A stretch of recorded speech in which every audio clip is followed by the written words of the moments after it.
Broadcasting from Lerner and Rowe Studios, this is AZP 365, your home for Arizona sports conversation. Here's your host, Jose Garcia. Welcome to the first busy Thursday of the season. Things are starting to pick up, and even ESPN has taken notice. Today marks the start of our big school football season. Arizona's football reputation keeps growing, so much so that ESPN will broadcast one of our big school season openers. Basha will be the place to be on Saturday at 7:30 p.m. when the Bears host sister school Chandler. ESPN couldn't pass up broadcasting the Open Division Championship rematch, but that won't be the only big game in town this week. We'll pick our games to watch on today's show. Helping us prepare for the upcoming big school season is one of the talented football broadcasters in our state. We'll have his interview when we come back. This segment is presented by the Fiesta Bowl, celebrating excellence on and off the field while creating unforgettable moments for athletes and fans across Arizona. Cody Cameron's passion for high school football runs deep. The son of a championship high school coach, high school football is in Cody's blood, and he quickly became a staple of Arizona's Pret football family. This week, he stopped by to share some of his knowledge to help us preview the 4A, 5A, and 6A conferences. The hardest working man in our business, Mr. Cody Cameron, Mr. AZ Football. I don't know what nickname to call you anymore. Do I have to pay you now? Is this how we're starting the show? This is crazy. Check better be in the mail. Better be in the mail, Cody. How's your summer? Any breaks? Any vacation? All football, a little vacation. But, you know, what I do with the camp world and with the Arizona high school football teams, 20 days in Southern California, does not suck, Jose. And I know you and I talked about it the last couple of weeks. And just being in the camp experience, we brought 50 high school football teams from the state of Arizona to team camps this year. So saw a ton of talent. Got to hang out with coaches all day long. A little bit of vacation. I like to escape and go camping here and there. So had. How'd you went to Alaska? I went to Canada. Very close. And ironically, on my flight back, ran into Aaron Frana at Calgary International Airport. So shout out Aaron, the current athletic director at Corona del Sol. But a great escape. But now back here, really, really excited. Not super excited about the 115 degrees we've had the last couple of days, but it wouldn't be Arizona high school football if we didn't have a 110-degree kickoff, right? So October 21st, that's my prediction when it all there we go. comes down. It's a good prediction. Temperature-wise. Speaking of state of Arizona and the football here, we're in a good spot, I think, when it comes to talent, when it comes to coaching, just overall media coverage as well. Arizona football is in a good place, Cody. I was talking to the Fiesta Bowl committee last week about this, and I said, so I've been down here for 9 years now, and I said every single year it seems like the next crop of talent is getting better and better, and it's starting really young. I mean, every single year, Jose, we're seeing freshmen and sophomores be players of the game, being sometimes the best football player on the field, and that's crazy to see. It used to be maybe one or two guys that were freshman phenoms, right? Like the Damon Williams of the world, that 4-year starters. And that accomplishment is amazing, but it was still rare. I feel like we're seeing it every week. Like every single team's got, we have a really good senior class, but you got to check out this sophomore. We got to check out this freshman, and the kid's ready to go. Like he's ready to go at a varsity level. That to me is what impresses me the most about Arizona high school football currently, the youth and the talent in those younger classes. Absolutely. And you add Flag now to the mix. And I remember when Spencer Rattler over at Pinnacle started as a freshman, and I'm thinking, a quarterback, a freshman, but that's how it is now. You're absolutely correct. Let's begin this preview. We're going to talk about 4A, 5A, 6A, and Open. We're going to have 2 segments with you. If you can stick around. Absolutely. Okay. I'll make sure we'll send another check your way. And some bagels, your way too. Right. Let's start with 4A and the current king, Micah Mountain, 2-time defending champ. No matter who they have in the lineup, it seems like they're still the favorite going into this season. I remember 2 years ago when we had our media day for the state championships right here, right in the backyard over here. And a lot of Phoenix media, including myself, did not know anything about Micah Mountain, right? I for the first one to admit that. And we're in contrast, that ACP team that they played, everybody knew everything about that ACP team. Like Steve Vaught, that head football coach, and the coaching staff that they had was one of the best in the state of Arizona, and their kids played like that. They were so well coached. So I remember in that game, talking, oh man, ACP might be a 2-touchdown favorite in this game. They just cannot be stopped offensively. I remember at that media day, first meeting the Micah Mountain players and then meeting their coaching staff and going, oh, everybody's got this wrong. Like, these kids are ready to go. They were so laser focused. And I think you have, what I've seen 9 years, right, is like Tucson athletes. And I don't mean to compare and contrast a rivalry between Tucson and Phoenix, but those kids are disrespected in some retrospects of it. And I fall into that category of, hey, we just don't get out there a ton, right? I love Tucson high school football, but we don't see that as much as we see the teams in the valleys. So naturally we're going, hey, Phoenix team will beat them. When Micah Mountain played 2 years ago at Sun Devil Stadium and they beat up on ACP, I think they were put on notice. And then last year, after graduating a really, really good senior class, all they did is run the table again, and beat up on Arcadia. And so I look at Micah Mountain, not only do they deserve to be on the throne until they're beaten, I think that really is a staple in Arizona high school football right now. Like, hey, this is a premier team, and they're only going to continue to get better. When you talk to Tucson head coaches, they go, hey, we might have a good team, but we're nothing like Micah Mountain. It seems like they have some serious growth in that program, and they're going to be good for many, many seasons. Great leadership, top to bottom as well, administrators, the coaches. And you mentioned it. I think they started 10 new guys on offense last year and were able to do what they did. And it doesn't matter who they put in there. They're definitely favorite. You mentioned ACP, Arizona College Prep. Some of the contenders, some of the surprises did you think in 4A? Who might be some of those teams in the 4A conference? When I look at 4A, I think you will stay in Southern Arizona. Yeah. Another team I love is Walden Grove. Love Walden Grove. Coach Noble, who's been the head football coach now, I think, for 10 years. He's an amazing human. He's also their athletic director. He has built something really special. Same thing, when you look at teams across Arizona high school football and high school football in general, what always helps a good team is continuity in the coaching staff. They have that. He is so good at retaining coaches when it's really hard to do right now, but his coaching staff has pretty much been guys that have been with him for many, many seasons now. And then his kids are just naturally tough. He does a great job in the weight room and then setting culture on the football field, but his kids down there in Sarahita are really tough kids. Match that with good coaching, that's going to be a dangerous team. So them and Micah Mountain play every single year, and I think it's one of those teams that aren't afraid of Micah Mountain's size. Because I think sometimes when you see Micah Mountain's size and the physicality they play with, I think there are teams that lose that game when they hop off the bus. Walden Grove is the opposite of that. Those kids are on the bus looking to get after it, right? That's just the type of kids that they are, and they are great kids. I have the pleasure of bringing them to team camp every summer, so I get an inside look in that program. But they're going to be really good. That crop, that senior class that he has is really special. So I like Walden Grove. I also love Snowflake. So we're going everywhere but Phoenix right now. I love Snowflake, and I'll keep it hidden why I love Snowflake this year. But their head coach, Trevor Reddick, who has been part of the staff for many years, he's the OC before he was the head coach, OC under Kay Solomon. It's a special class. It really is, and I really like that Snowflake team too. Yeah, Jacob LeDuc, the quarterback, does a great job. 17 returning stars on that team. The 4A is loaded. Yeah, there's a lot of great Arcadia, like you mentioned. A lot of some offensive firepower, but defensively great. ALA West Foothills, St. Mary's, Marcos Deniza, Hilo Ridge. I mean, we can go on and on with that conference. I'm gonna put you on the spot. Yeah. Preseason MVP for the 4A conference right now.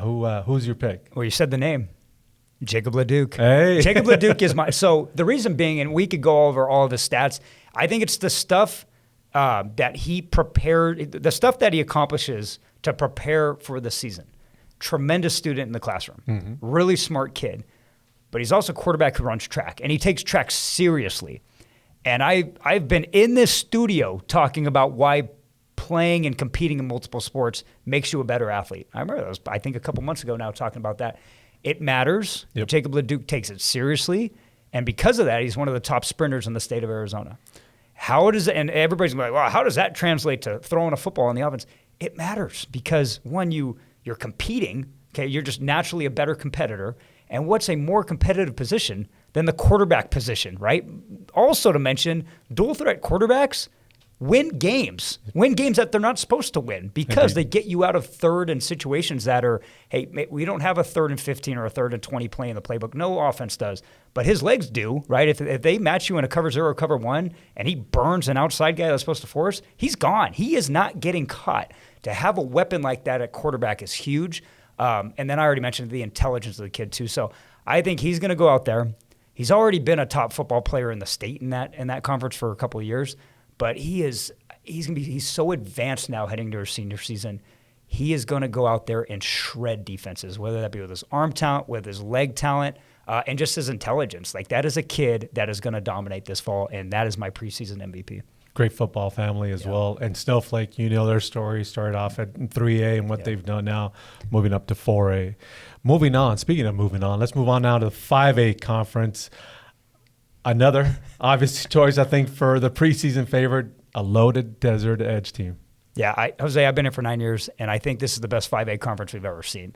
I go back to like the 2019 season. It was the year first of the Open, but in that 2019 year, we still had a region of Williamsfield, Castile, Higley. A lot of those 6A teams were in that 5A. I believe it was like the Santan region or something like that.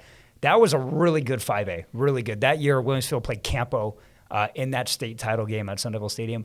I think this is a better year. And when you look at, let's just keep it out west, Desert Edge, Millennium, Canyon View, those rosters are loaded. Those are probably the best rosters of those three schools that I have ever seen. Desert Edge has been a staple of talent.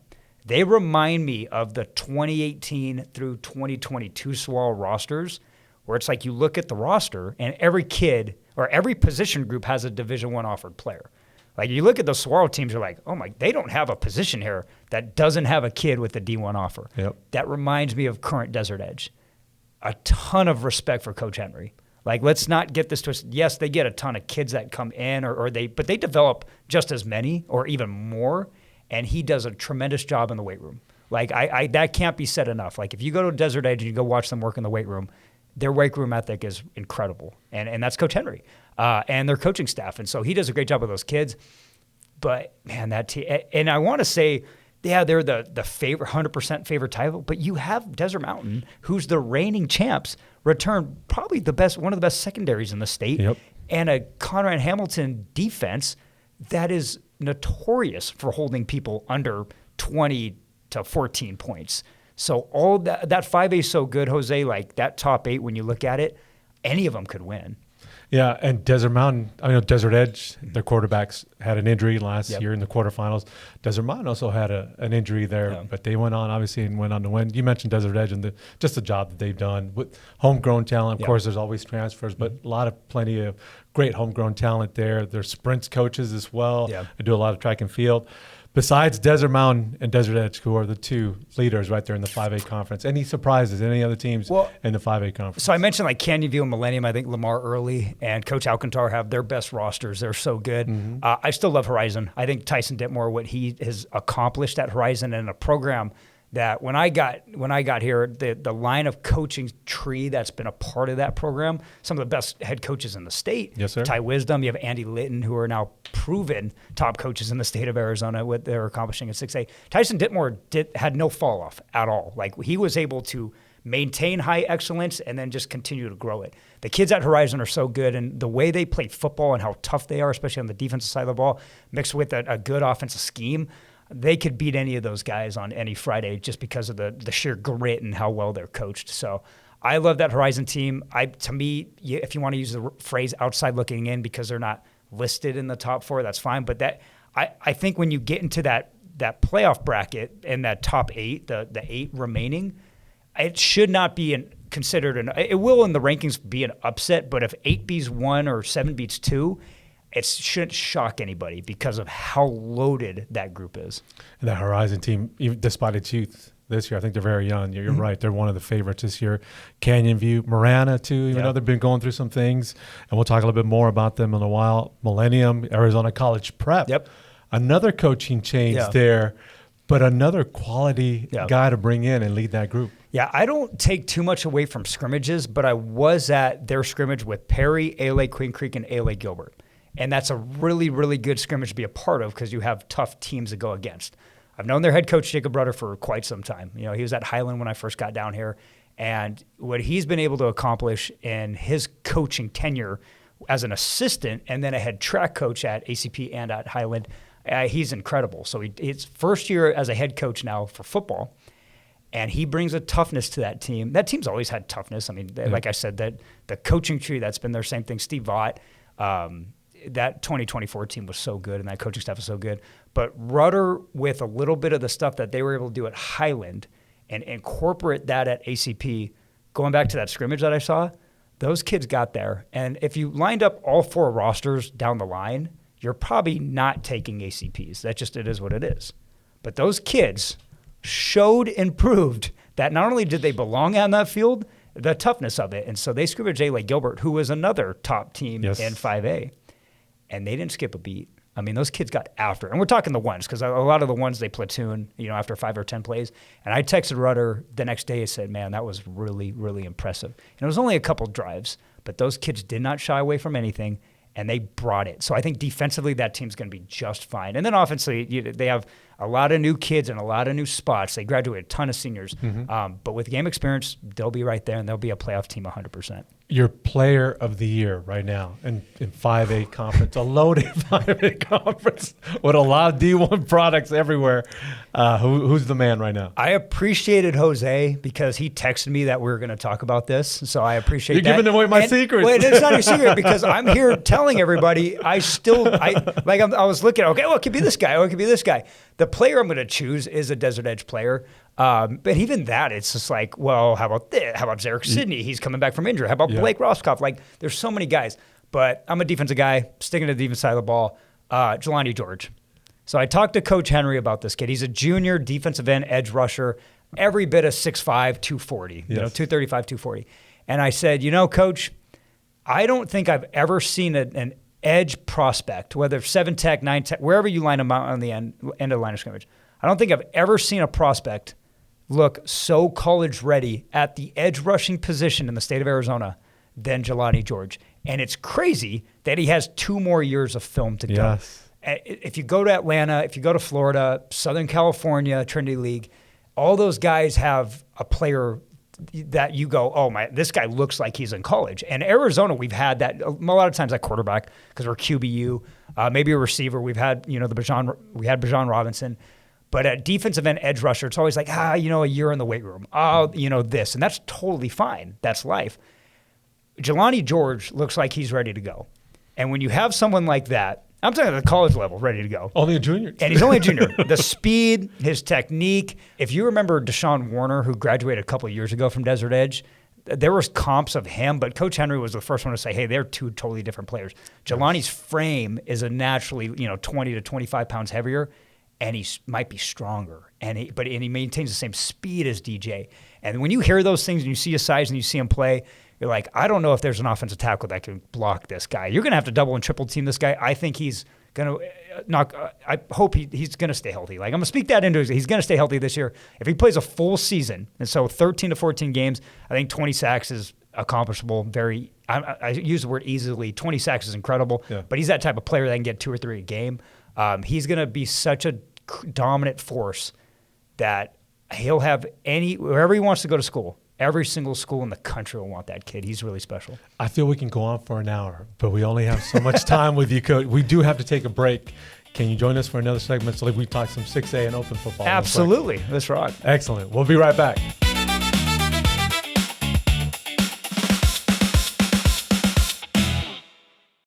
Healthcare can be complicated, but your coverage shouldn't be. Banner Aetna brings care and coverage together, making health a little less stressful. Banner Aetna, your official health insurance partner. Need a ride that goes the distance? Valley Toyota delivers dependable vehicles and award-winning service. No gimmicks, just great cars. Valley Toyota, let's go places.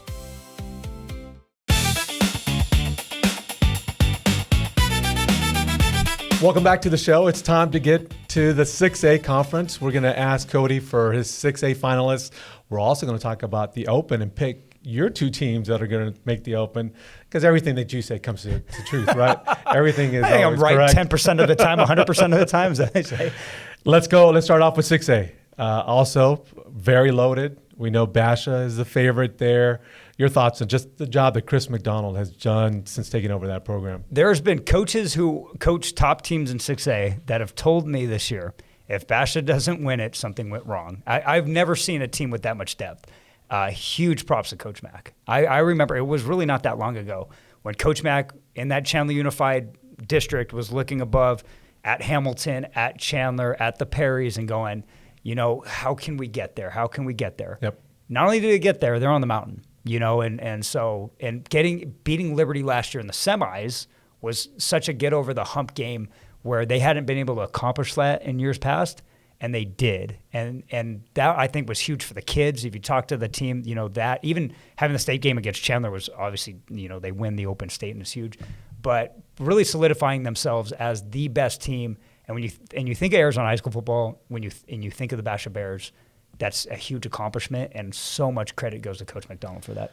The only team that beat Basha last year, Hamilton, of course, the number 2 team going into it this year.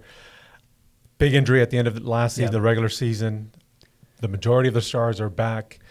Do they have a shot? Is there a team that can take down Basha? Maybe it's this Hamilton team. I love the Hamilton team because very similar to Desert Edge, every single position group, it seems like they have a dude. Yes, Not just a good player, a dude. And yes, they have to coach a lot of those. They coached so hard for a lot of those guys to be up. And I think of Coach Tuck in that offensive line. That team does not go without that offensive line.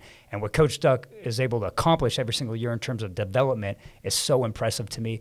But you mentioned the quarterback. So Jack Scully, who's one, an amazing kid, two, a great competitor.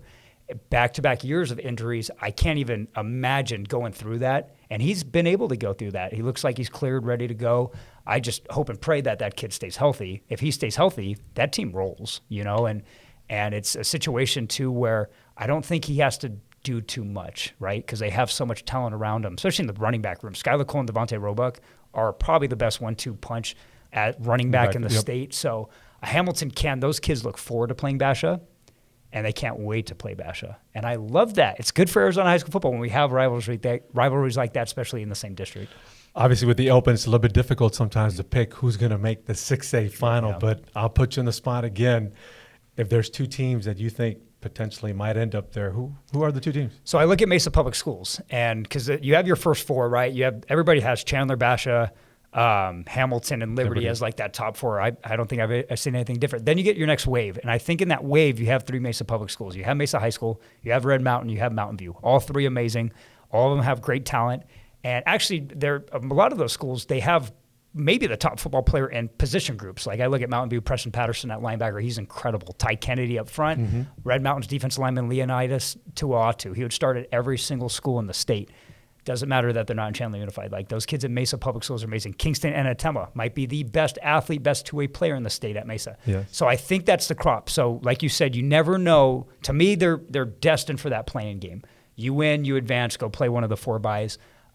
You lose, you drop into the 6A bracket. If one of those 3 drop into the 6A bracket, to me, that's your state title winner. I think they run the table. I want to say they're deep at every position because they're not, but I think they have enough depth, enough players where even if they get a couple injuries, they'll be fine, and they're so well coached. And those coaches, all 3 of them, Ryan Felker coming back into the high school ranks here now at Mesa, him, Andy Litton, Kyle Enders, I trust wholeheartedly to go win November games because they've proved it. They drop into the 6A bracket. I think one of those teams wins the state. A lot of great Polynesian players in our state. And by the way, if I need you to pronounce the last name, go for 10, man. Doing such a great job right now.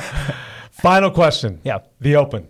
The final 2 teams. We usually like to make predictions. Yep. We can't say who's going to win it because I know you might be covering one of the games, but is it Hamilton Basha right now, you think? Yeah, I don't know. Chandler's so it's good. Hard to argue I love if I had to make an argument, I would say Chandler. I mean, they proved it last year. Ty Wisdom does great, and it's just like both of those teams. They return so much.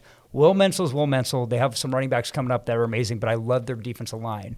A lot of coaches don't, or a lot of people outside of the coaching world don't know their defensive line coach, Nick Anderson. He is an incredible coach, and they have 2 ends, Jude Jones and Jackson Zembricki, who look like, they easily 2 of the top defensive linemen in the state, but their development from junior to senior year is the best I've seen this season and that offseason. I think that defensive line group goes, and they're going to hold teams to some low points because of that group. Those are just 2 of the names that I put out, but that whole defense is loaded. So some young players on the offensive line and in that secondary, but Chandler will be right there. And one of the best that I've seen in my career joined us today, Cody Cameron. Always a pleasure to catch up with Appreciate you, man. you, sir. Always I know you're going to be time. busy. I know you got Thursday broadcast on CW7. And then also you can see them, or hear them, I should say, on Friday on 98.7 FM. Our Friday night wrap-up show begins, man. It all kicks off. I'm excited. I ready? love the show. I cannot wait. Take a nap. I have the best producer in the game for that. So Kevin Connors? Oh, him and Jose Garcia. So.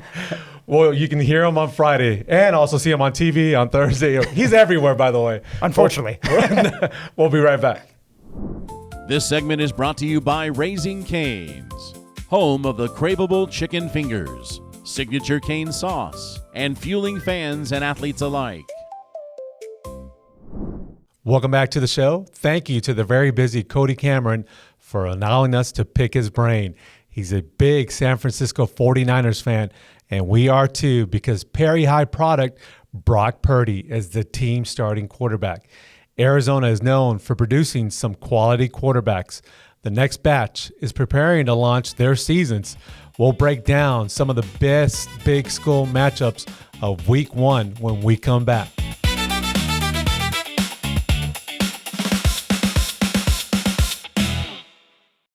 Quick timeout. Because injuries don't follow a game clock, Banner Urgent Care delivers fast, convenient care so you can get back in the action. Banner Urgent Care. Urgent care when you need it most. Your money shouldn't ride the bench. America First Credit Union helps you save, spend, and plan smarter so your finances stay in the game. America First Credit Union. People helping people. Pre-game meals shouldn't slow your team down. EG's team meals are protein-packed and easy to coordinate. Share a 3-foot sub with your team, or enjoy half or whole subs by the dozen. No prep, no hassle, so you can keep the focus on your game.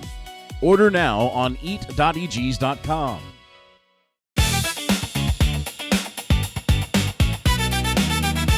Welcome back to our Lerner and Rose studio in North Phoenix.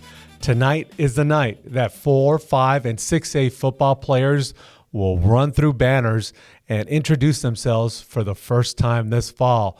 Who will make an impression? Expect these matchups to make some serious noise tonight. Hamilton's loaded squad will face Brophy at Central High School. In a state semifinal rematch, Centennial will be at ALA Queen Creek in 6A. In 5A, number 1 Desert Edge will face its first defensive test against Cactus Shadows, and Tolleson and Agua Fria will get reacquainted in a rivalry that dates back to the 1940s. In our final segment, we'll take a look at Friday's big games. This segment is brought to you by Banner Sports Medicine, the exclusive sports medicine partner dedicated to keeping Arizona athletes healthy, strong, and game ready. Friday Night Lights features its share of marquee matchups as well. Liberty's young squad will battle with a very motivated Mesa High program. Scottsdale Notre Dame probably already took off for its 5A game at Yuma Catholic. And 5A Campo Verde will see if it can defeat its neighbor, Williamsfield, for the very first time. Before we go, a big shout out goes out to our next AIA Season Pass winner, Michelle Owens, who follows Payson High School. We are down to our final season pass to give away. To enter our contest, just scan the QR code on your screen. The big schools kick off tonight. We can't wait to see what unfolds.